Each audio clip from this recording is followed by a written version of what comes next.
Hello everyone, in this video we're going to talk about mitosis. The first part of this we had already gone through in class, so you can just take a look at this as a review. So when we talk about mitosis, get rid of this, there are all these words that you need to know about, and we've learned all of the words, okay, alright? So if you take a look at these words, think about if you have any questions about any of the words or if there's any confusion between any of these words. So let's start with a review of haploid versus diploid. A haploid cell has one set of chromosomes, so there's no pairs of chromosomes whatsoever. There's no possibilities of pairing, there's no pairs, okay? If you have a diploid cell, the difference is you have pairs of chromosomes. So what you see over here, this cell right here is a gamete. It has two chromosomes, there's no pairs to it whatsoever. You have a paternal cell, this is also a gamete. You have no pairs to the chromosomes, so this is also a haploid cell. If you put two haploid cells together, what you get is a diploid cell. The point of doing all this is for reproduction, right? So if you were to have one gamete and another gamete, you have 23 pairs, and another 23 pairs, you will end up with too many chromosomes. But if you have 23, you cut the number by half, right? You have 46 chromosomes normally in your body, but you cut the chromosome number by half, so you end up with 23. And then another 23, and we combine the two 23s, together you get 46 chromosomes for the offspring, which is what you want. Whenever you have pairs of chromosomes, those are also called homologous chromosomes. Another word that's worth noticing on this page is called gametes, and another one is called somatic cells. So gametes are sperms and eggs, and they are haploid cells, and they have only one set of chromosomes. And diploid cells have two sets of chromosomes, okay? So if you think about it, if I have one box of marker, one of each color, as you can see, this is a haploid cell. If I were to have two of each color, I have two boxes of markers, this is kind of like a diploid cell.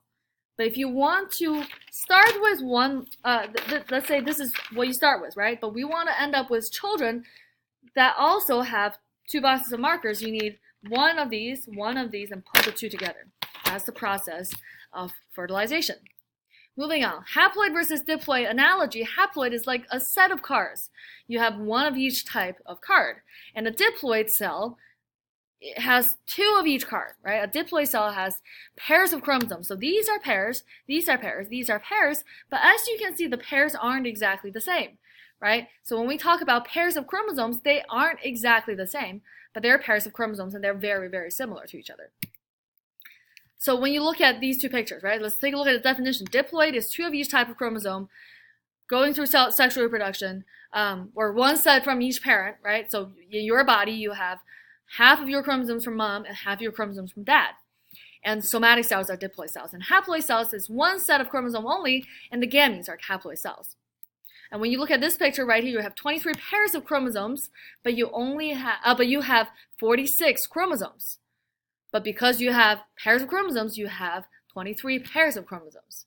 All right, so this right here will show you a diploid somatic cell and not a haploid gamete. But when you look at this picture, it shows you the difference between a diploid cell and a haploid cell. This is a diploid cell with pairs, and this is a haploid cell with no pairs. So this is 23 chromosomes only, and there's no pairs, and this is a haploid cell that is a gamete. Homologous chromosomes. Homologous chromosomes are pairs of chromosomes that have the same gene at the same location. What does that mean?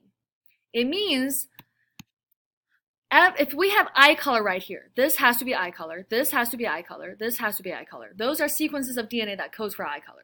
Right? A gene is a sequence of DNA that codes for a protein or a trait. So it's eye color all the way. However, the type of eye color, the variation of the eye color over here doesn't have to be the same as what it is over here. This could be blue eye, this could be brown eye. However, since this X shape shows you a duplicated chromosome, if this is blue eye, this has to be blue eye because the two sides of a duplicated chromosomes are identical copies of each other, okay? So if this is brown eye, this has to be brown eye because they are exact copies. You went from this one unduplicated chromosome to this one duplicated chromosomes, so you have genes that are exactly identical on the left side of the chromosome and on the right side of the chromosome. So if this is brown eye, this has to be brown eye, but this doesn't have to be brown eye because that's a complete separate chromosome. But this has to be eye color right here. This could be blue eye. And then if this is blue eye, this has to be blue eye. Moving on, cell division. So you can see some cells dividing, but there are two types of cell division, as we've already learned. There's mitosis and there's meiosis. When you look at this GIF right here, you see the difference between mitosis and meiosis. Mitosis, you start with one kind of cell. You start with two daughters, one parent cell. You end with two parent cells that are exact identical of the parent and of each other. When you're looking at meiosis, hold on a second. You start with one parent cell. You divide once, you end up with two cells, and then you divide again. Now you end up with four cells that are different from each other and from the parents. And when you look at the chromosome number stays the same over here, and it divides from 46 to 23. So you divide the chromosome number by half first, and then we go from, it's working on it, 46 to 46, 46. But over here is 46, 23 to 23. That's meiosis. Now we can take a look at the purpose of mitosis and meiosis. Mitosis is for asexual reproduction of eukaryotic unicellular organisms, but for us as eukaryotic multicellular organisms, we need growth and repair of our body, and this is not for sexual reproduction, but it says for organisms that do go through sexual reproduction, like human beings, we use mitosis for growth and repair of the body. You end up with two cells, two daughter cells, that are exactly the same as the parents, and you go from diploid to diploid. 46 chromosomes, 23 pairs, 23 pairs. Doesn't matter how many you start with, you end up with the same amount. Then you have meiosis, which is only used for sexual reproduction of eukaryotic organisms. So meiosis cut the chromosome number by half so that we can take one half and combine them together to give you two full sets. So it's only for sexual reproduction, and you end up with four gametes with half the chromosome numbers, and you have a cell that are not identical. Oh, you have four cells that are not identical to the parents. All right, so here's some reviews questions that you can take a look at. These are questions that will guide you to the exam on Friday. Now, we can take a look at mitosis, right? Prophase, metaphase, anaphase, telophase, which are parts of mitosis, and then we have something called cytokinesis, which is just the splitting of one cell into two cells. It is not a part of mitosis, but it is a part of the mitotic phase of the cell cycle. If you remember, the cell cycle has G1, S, G2, and M, right? So mitosis is the M phase, but by the time we get to mitosis, we had already duplicated our chromosomes and we're ready to go. You can remember this whole process of mitosis as PMAT. Mitosis, we go through PMAT once, and meiosis, we go through PMAT twice. So let's take a look at prior to mitosis, during the G2 phase, what you see is that the DNA is not condensed yet, but the DNA is duplicated, and the nuclear membrane is still there. But the centrosome is already starting to be made. Centrosomes make spindle fibers, and spindle fibers help pulling the chromosomes apart. So we're getting there. We're trying to pull the chromosomes apart. We're not there yet, but we're getting ready for it, right? So this G1, S, and G2 has to happen before the mitotic phase. Now we're on to prophase. You see duplicated, condensed chromosome. And the nuclear envelope has already broken down, or nuclear membrane is breaking down, right? In order for the chromosomes to be pulled apart, they have to have space to be pulled apart. They can't be trapped inside the nucleus. And then you have chromosomes, okay, so chromosomes condensed, making them easier to be pulled apart later. The mitotic spindles, so these are the mitotic spindles. Those are like your fishing lines. You're trying to fish the chromosomes and pull them apart. The mitotic spindles produced by the centrosomes. There's a difference between centrosome and centromere. Centrosomes make mitotic spindles. Centromere connect the two copies of DNA on the same chromosome. Mitotic spindle move chromosomes during mitosis. And then we have nuclear envelope breakdown, releasing the chromosomes. Metaphase. Metaphase, everything line up at the metaphase plate. Again, the metaphase plate is not a real thing. It's not a tangible thing, but it is where the chromosomes line up.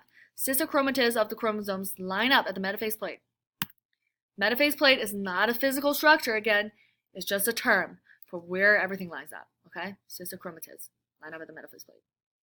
We call it sister chromatids line up because you have one sister chromatid on one side of the cell, one sister chromatid on the other side. One sister chromatid, one sister chromatid. Sister, sister, sister, sister.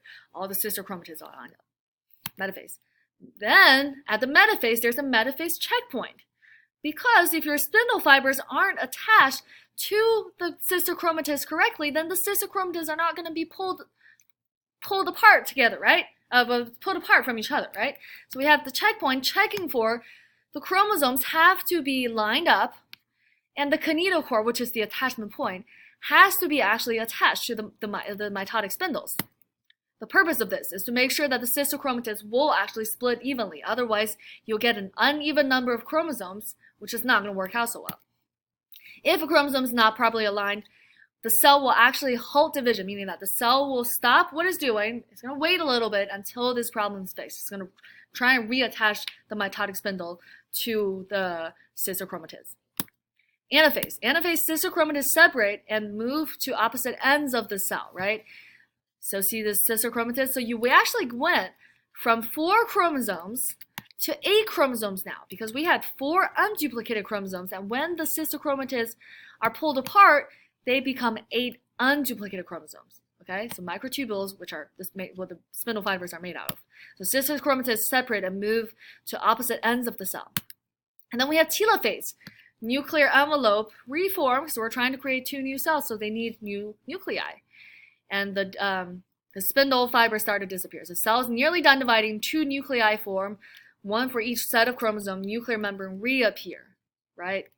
Chromosomes begin to decondense or uncondense, because we're going back to its normal phase where the DNA is not condensed. If it's too condensed, you can't actually do anything with the DNA. You can't actually turn DNA into traits.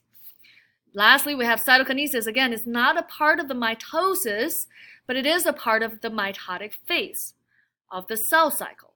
All right, see the difference? Mitosis is a part of the mitotic phase, but the mitotic phase contains mitosis and cytokinesis. So division of cytoplasm, final stage of mitosis, animal cells have cleavage furrow is formed, plant cells, cell plate is formed. And then you end up with 2 new cells, 2 identical daughter cells, and we're back to the early G1 phase again. This is all we have for today. Congratulations. You got so much homework tonight. I know it's a lot, but this is all good for you, I promise. This is going to prepare you well for the test. Marshy is making a special appearance, and he says, good luck for studying. Good night, everyone.